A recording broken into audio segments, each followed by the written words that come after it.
family. Welcome to CWCD for April 25th, 2025. Tonight I've got a great topic that I want you guys to really lock in on. This is the Casual Wrestling Conversation Daily Show, where each and every day I bring you one topic to the table for real, unfiltered conversation. But let me say this loud and clear. If you've ever felt like you have nobody to watch wrestling with, if you've ever been clowned for being a wrestling fan, or if your friends just don't get it, this is your new home. You are not alone. You are part of the CWC Now, a community built for fans that just want to laugh, talk wrestling, and feel seen. No gatekeeping, no IWC, no censorship. I am your host, the Notorious D, rolling solo this morning. The drill is simple: one topic, one conversation. We want you to be a part of it, whether that's in the Discord, whether that's in the comments hanging out. Let us know your thoughts on today's topic.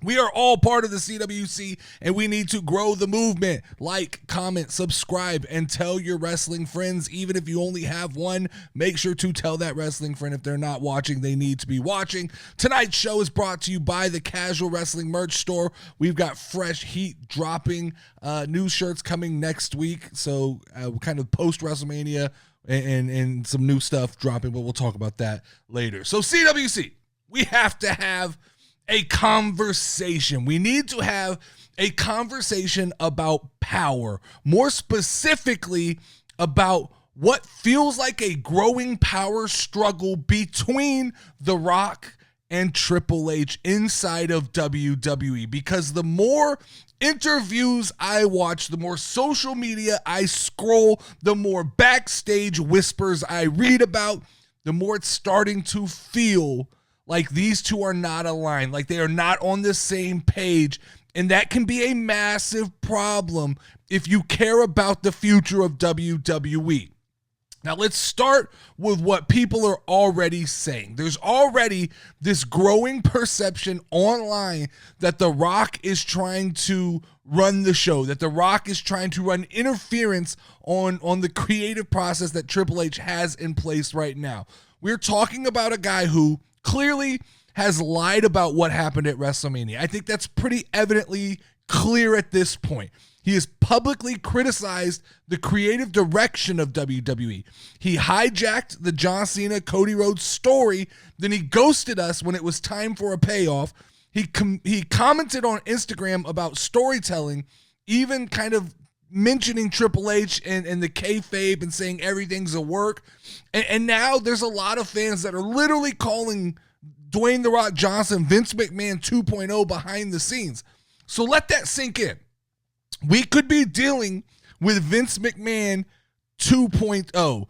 That's how controlling that a lot of the wrestling world thinks that Dwayne "The Rock" Johnson is. And right now, the perception online is that Triple H is being undermined by a part-time legend who's being protected by the corporate structure. And I gotta say, I do feel for Triple H a little bit here, because it's hard to show up to work and get the job done. And if you have long-term plans, for somebody to just show up, insert themselves into what you're trying to do, and then when better things call, they disappear. But it's starting to look like Triple H is fighting the same battle that he fought 20 years ago, except now, instead of being in the ring against The Rock, it's in the boardrooms and backstage.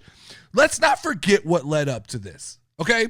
We were teased that The Rock was going to be the final boss, and he was going to steal the soul of Cody Rhodes, which is a cool concept. It was great branding. We all bought in like sheep. Then at Elimination Chamber, the unthinkable happened.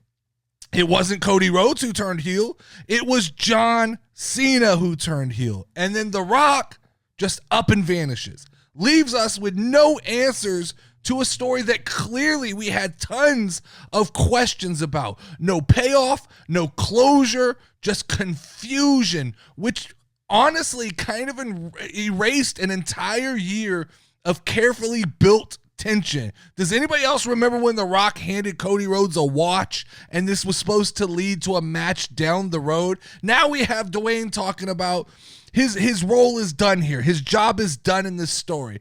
And the belief that I'm seeing online right now is that The Rock just no-showed WrestleMania. The plan was for The Rock to be there. He just took his ball and went home.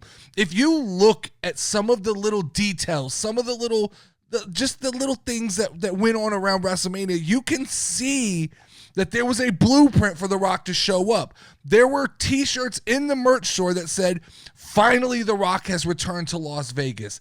That to me is pretty telling that at some point they believed Dwayne was showing up.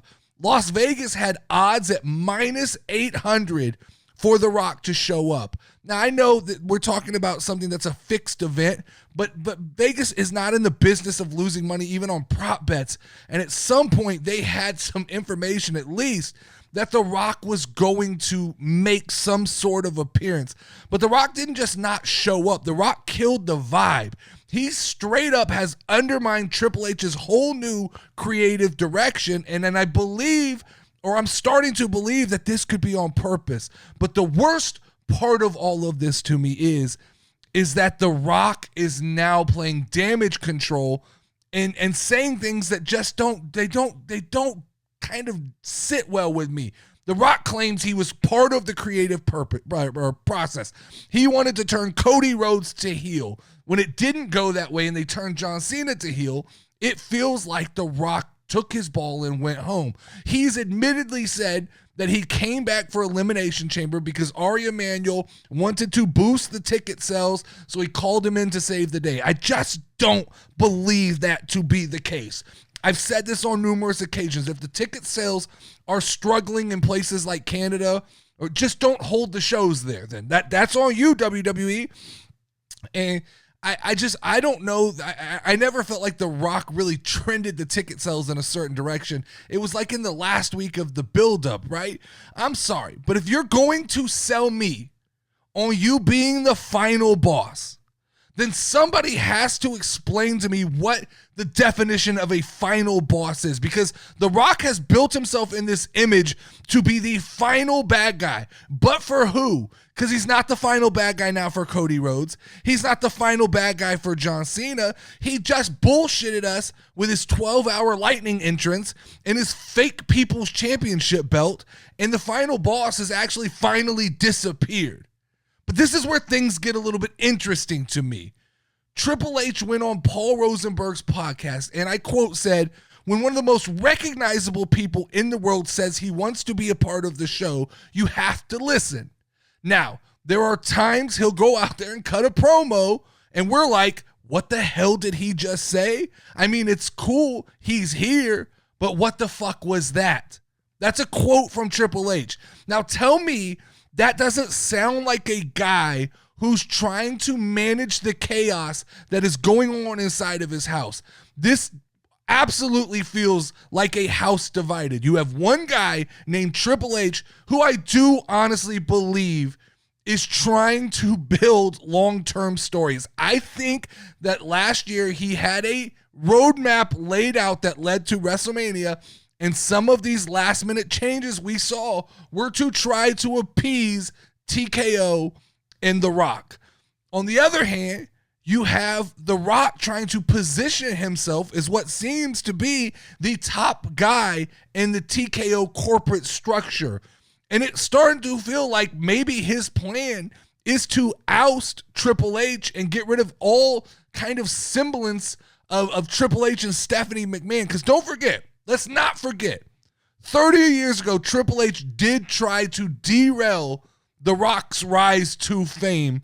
And that type of animosity, that type of beef doesn't just disappear. They may play nice behind the scenes. They may hug and shake hands, but I don't hold it past Dwayne "The Rock" Johnson to hold a grudge. And now that the tables have turned, I don't hold it past The Rock to not forget these type of things and to maybe enjoy watching Hunter sweat right now, to maybe enjoy watching Triple H have to piece together pieces of the puzzle as things around him kind of crumble. Let's call this a power struggle, right? What happens now? If Triple H somehow survives this power struggle, then we're looking forward to probably more long-term storytelling, more cohesive narratives, more focus on talent like Cody, Gunther, Bianca, Carmelo, Braun. We're probably looking at a slow transition away from nostalgia booking. But here's the issue. If The Rock wins, if The Rock comes in and asserts himself into TKO, you're going to see more celebrity, star-driven, event-based booking like Travis Scott, like Bad Bunny, or whatever his name is. You're going to see less patience. You're going to see no slow builds. It's going to be boom, boom, boom. Got to make money. Got to see those ratings go up. There's going to be more corporate-driven storytelling. You're going to see more, I think, a mixture of Netflix promos and ESPN headlines and the product placement. I think a lot of what you're seeing is TKO influence and Dwayne "The Rock" Johnson. Ultimately, I think if The Rock has his way and he's able to take over WWE, that WWE, in a way, becomes the Marvel Cinematic Universe, where we will go through these extreme highs and lows, and it will be all over the place, and it won't make a ton of sense, but it will drive ratings up because, to be fair, The Rock, he's a draw. And a Rock's version of WWE is probably going to draw a lot of casual fans. You'll see big names. You'll see big, high-profile marquee matches. You'll see a short-term turn for cash. But what is the cost? What ultimately is the cost? Because right now, it does feel like going into WrestleMania, that creative was a scramble where we always kind of thought Triple H had it together. It feels like Triple H was cleaning up the mess that The Rock left. The Rock came in, scrambled up, messed up his room, and then Triple H is having to put little pieces back that he could salvage in the build to WrestleMania. And I think that's why a lot of people have noticed that maybe WrestleMania didn't feel like the WrestleMania of the past. I think definitely fans have noticed that something is off and that the product did suffer a little bit this year. And the problem is, we don't know if this is all hanging on by a thread. We don't know the corporate structure. We don't know who's in charge. We get told that The Rock has a certain amount of shares. We get talked about Ari Emanuel. We get talked about Nick Khan. We get talked about Triple H. But I don't know, as far as the actual power structure of WWE, who has the most pull where. I don't know if Triple H has been given the keys to drive the car creatively. I don't know if Triple H kind of runs the day-to-day, but when The Rock decides to insert himself in, he can kind of interject into a storyline. I don't know where TKO actually sits when it comes to, does TKO override The Rock and that's what pissed him off? Did TKO side with The Rock and seemingly it became a power struggle between Triple H? I don't always think that Nick Khan looks like he loves Triple H. There's a lot of questions that you have to ask yourself. You have to ask yourself right now, which side of the street do you stand on when it comes to WWE management? Do you trust Triple H, the guy who built NXT, the guy who seemingly rebuilt Cody Rhodes as a babyface, and he gave us a real shot at modern long-term storytelling?